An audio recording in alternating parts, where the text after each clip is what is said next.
Hello friends, ఈరోజు నా కొత్త మానిటర్ నేను అన్బాక్సింగ్ చేసి చూపిస్తాను.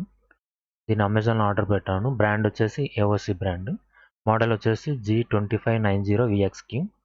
సో ఈరోజు దీన్ని అమెజాన్లో నేను రిసీవ్ చేసుకున్నాను. దీని అన్బాక్సింగ్ చూద్దాం.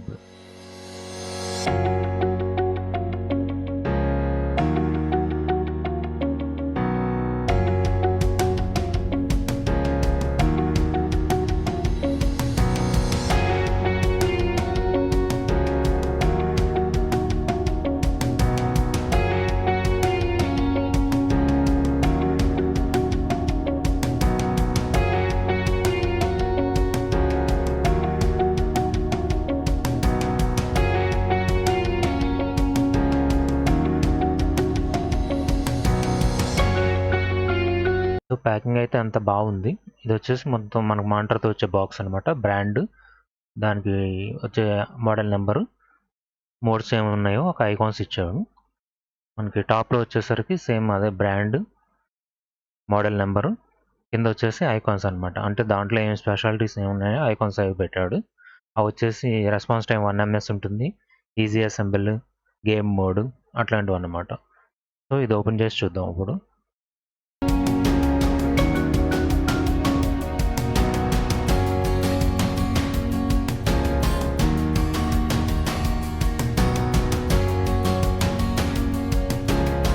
సో మనకు ఫస్ట్ వచ్చేసి డ్రైవర్ CD ఉంటుంది, AOC మెనూ అని.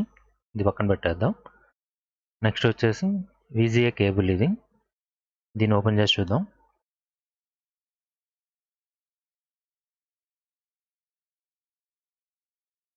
సో దీని క్వాలిటీ కూడా బాగుంది. నెక్స్ట్ వచ్చేసి ఇది ఒకటి పవర్ కార్డ్ ఒకటి ఇచ్చాడు.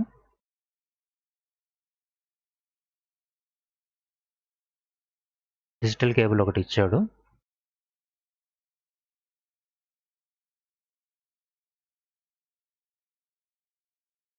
ఇంకోటి HDMI కేబుల్ ఒకటి ఉంది.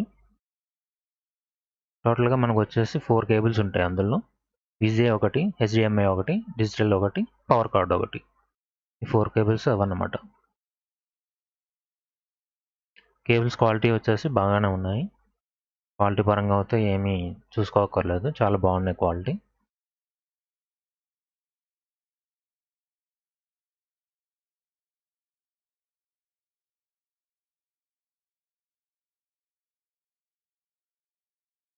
సో నెక్స్ట్ వచ్చేసి ఇది స్టాండ్ అన్నమాట. మన మానిటర్కి బ్యాక్ సైడ్ అది ఫిక్స్ చేసి ఆ స్క్వేర్ బాక్స్ లాంటిది కింద ఈ బేస్కి ఇన్సర్ట్ చేయాలి. వితౌట్ స్క్రూ ఇవన్నీ చేసేసుకోవచ్చు మనం. స్క్రూ డ్రైవర్స్ కానీ స్క్రూస్ కానీ ఏమీ అవసరం లేదు. సో నెక్స్ట్ వచ్చి మానిటర్ చూద్దాం ఎట్లా ఉందో.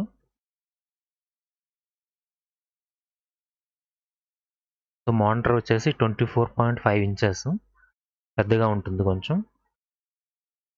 సో గేమింగ్ పర్పస్కి నేను ఇది ఆర్డర్ పెట్టాను అనమాట. ఇది TN ప్యానల్తో వస్తుంది. సో IPS కాదు కాబట్టి ఇది నాకు 10,600 పడింది. ప్రైస్ తక్కువే ఉంటుంది. సో వెయిట్ కూడా వచ్చేసి 4.3 kgs ఉంది. కొంచెం వెయిట్ అని చెప్పచ్చు. సో కింద చూసారు కదా, ఈ రెడ్ కలర్లో వాళ్ళ బ్రాండింగ్ వస్తుంది, అదొకటి బాగుంటుంది చూడడానికి. సింగిల్ హ్యాండ్తో అయితే పట్టుకోవడం కొంచెం వెయిట్గా ఉంది, 2 hands అయితే ఓకే. సో మానిటర్ ఇట్లా అయితే ఉంటుంది అనమాట ఓవరాల్గా. కింద కూడా వాడు బ్యాండ్ మీద ఇచ్చాడు, అక్కడ స్టిక్కర్ వేసి ఏమేమి ఉంటాయని ఇచ్చాడు. సో బ్యాక్ సైడ్ వచ్చేసి ఇట్లా ఉంటుంది. అది వచ్చేసి స్టాండ్ పెట్టేసి అక్కడ కింద బటన్ ఉంటుంది మనకి, బటన్ ప్రెస్ చేసి స్టాండ్ పెడితే సరిపోతుంది, ఫిక్స్ అయిపోతుంది అది. ఇది ఒక మానిటర్ ఇలా ఉంది. కనెక్ట్ చేసిన తర్వాత చూద్దాం. సో ఫ్రెండ్స్, కనెక్ట్ చేసిన తర్వాత అన్ని కనెక్షన్స్ ఇచ్చేసాను. చూడడానికి ఇట్లా ఉంది. కరెక్ట్గా నాకు అయితే డెస్క్ కరెక్ట్గా సరిపోయింది. నాకు ఇదివరకు ఉండే దానికన్నా ప్లేస్ బాగా కలిసి వచ్చింది. సో ఇక్కడ మీరు చూస్తే అక్కడ పైన మోడల్ నెంబర్ కనిపిస్తుంది, G2590vxq అని. తర్వాత 1 ms speed, response time, easy assemble, game mode, next blue I ఒకటి ఉంటుంది, లో బ్లూ ఐ అని, గేమ్ కలర్ ఒకటి. మీకు AMD ప్రాసెసర్ ఉంటే ఫ్రీజింగ్ అనే ఆప్షన్ అవైలబుల్ ఉంటుంది. నాది Nvidia అది. సో ఇక్కడికి వచ్చి ప్రికాషన్స్ ఉంటాయి. మీరు కొల్లిన్ లాంటివి ఏమైనా వాడితే డైరెక్ట్ మానిటర్ మీద వేయద్దు, ఏదైనా క్లాత్ మీద వేసి అప్పుడు క్లీన్ చేయండి. డైరెక్ట్ మానిటర్ మీద వేసి క్లీన్ చేయండి. ఇది బ్యాక్ సైడ్. పవర్ బటన్ అది జాయ్స్టిక్ మోడ్లో ఉంటుందన్నమాట. నెక్స్ట్ వచ్చేసి ఇది పవర్ కార్డు. సో వెనకాల చూసారుగా బటన్ బయటకు వచ్చి ఉంటుంది, నొక్కితే మనకు రిలీజ్ అవుతుందన్నమాట. అది పైన స్టాండ్ది అది. సో ఇంక మిగతా వచ్చేసి 2 HDMI పోర్ట్స్ ఇస్తాడు, ఒకటి VGA పోర్ట్ ఉంటుంది. సో అక్కడ వచ్చి ఆడియోకి మనకి హెడ్ ఫోన్స్ కానీ పెట్టుకోవచ్చు. నేను స్పీకర్స్ కనెక్ట్ ఇచ్చాను, అదన్నా ఇన్సర్ట్ చేసుకోవచ్చు మనం.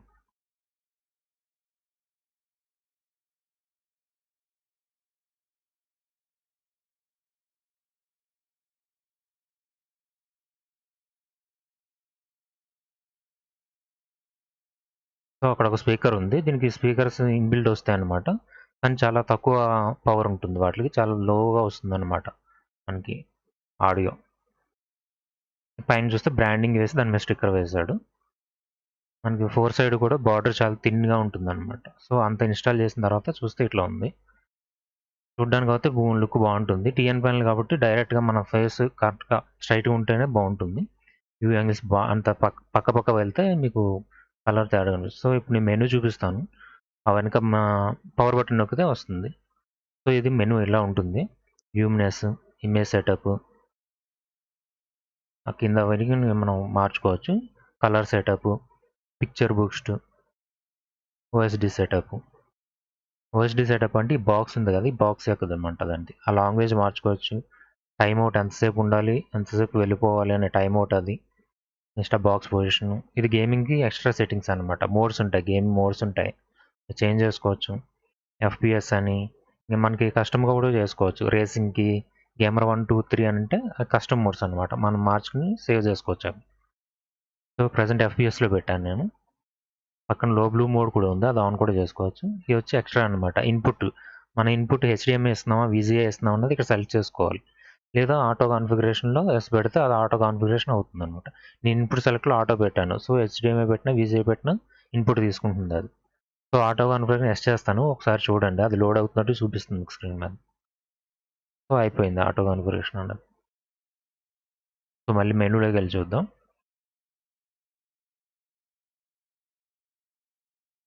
మీకు ఈ రెజల్యూషన్ అది కూడా ఇక్కడ చూడవచ్చు. 1920x1080, హై ఫ్రీక్వెన్సీ 68 అని వచ్చింది. యాక్చువల్లీ ఇక్కడ మీకు AMD ఉంటే అక్కడ ఫ్రీసింగ్ ఆన్ అని చూపిస్తుంది అనమాట. నాది AMD కాదు కాబట్టి లేదు. సో ఆల్రెడీ మోడ్ పెట్టాను కాబట్టి ఇవన్నీ హైలైట్ అవ్వలేదు అనమాట, ల్యూమినెన్స్ అవి హైలైట్ అవ్వవు. ఓకే, ఇది ఎగ్జిట్ వెళ్ళిపోదాం. ఇప్పుడు ఒక వీడియో చూద్దాము, ఆ వీడియోలో మీకు తెలుస్తుంది క్వాలిటీ.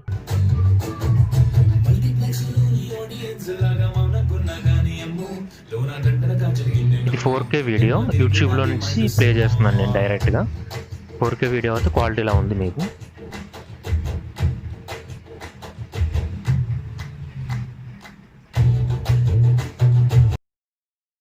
ఇది వచ్చేసి డైరెక్ట్గా మూవీ నా దగ్గర ఉంది, అక్కడి నుంచి ప్లే చేస్తున్నాను.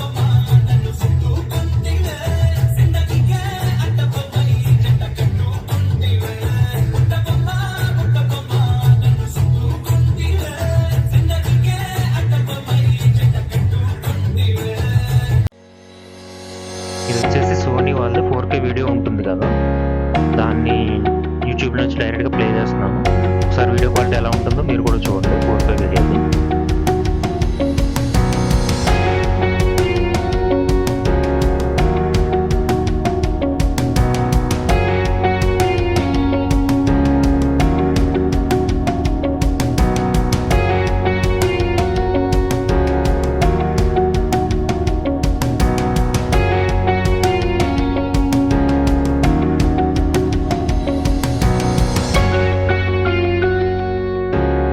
జనరల్గా ఇవి టీవీస్ అవి మనం పర్చేజ్ చేసినప్పుడు చూస్తే చాలా క్లారిటీ ఉంటాయి. 4K టీవీ ఎవరైనా పర్చేజ్ చేసినప్పుడు ఈ వీడియో చూడండి, చాలా బాగుంటుంది. ఇది చూడండి, ఇక్కడ కలర్స్ అన్నీ. వ్యూయింగ్ యాంగిల్ ఒకటే ప్రాబ్లం టీఎన్ ప్యానల్కి, మిగతాదంతా బాగానే ఉంటుంది. నాకు వచ్చేసి రెస్పాన్స్ టైమ్, ఫ్రీక్వెన్సీ ఎక్కువ కావాలని చెప్పి తీసుకున్నాను. సో దీని రెస్పాన్స్ టైం వచ్చేసరికి 1 ms, ఫ్రీక్వెన్సీ వచ్చేసి 75 Hz.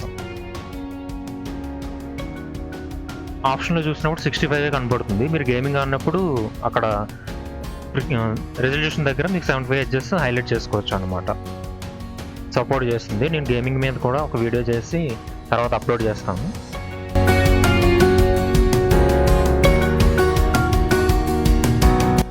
కలర్స్ అయితే బాగా కనపడుతున్నాయి.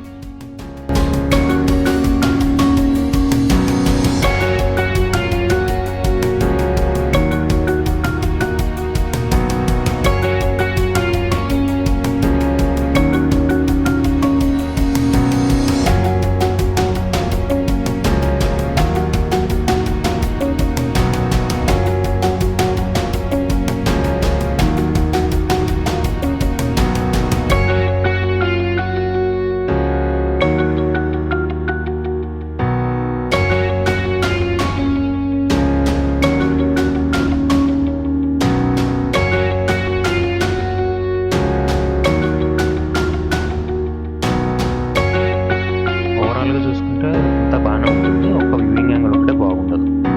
ఐపీఎస్ ప్యానల్ లాగా ఎనీ వ్యూ యాంగిల్లో చూడలేము మనం. వ్యూయింగ్ యాంగిల్ మారిన తర్వాత మీకు అందులో కలర్స్ డిఫరెంట్ కనపడుతుంది. బ్లాక్ గ్రేలా కనపడుతుంది అనమాట, ప్యూర్ బ్లాక్లా కనిపించదు. నాకు గేమింగ్ పర్పస్కి ఈ మానిటర్ తీసుకున్నాను.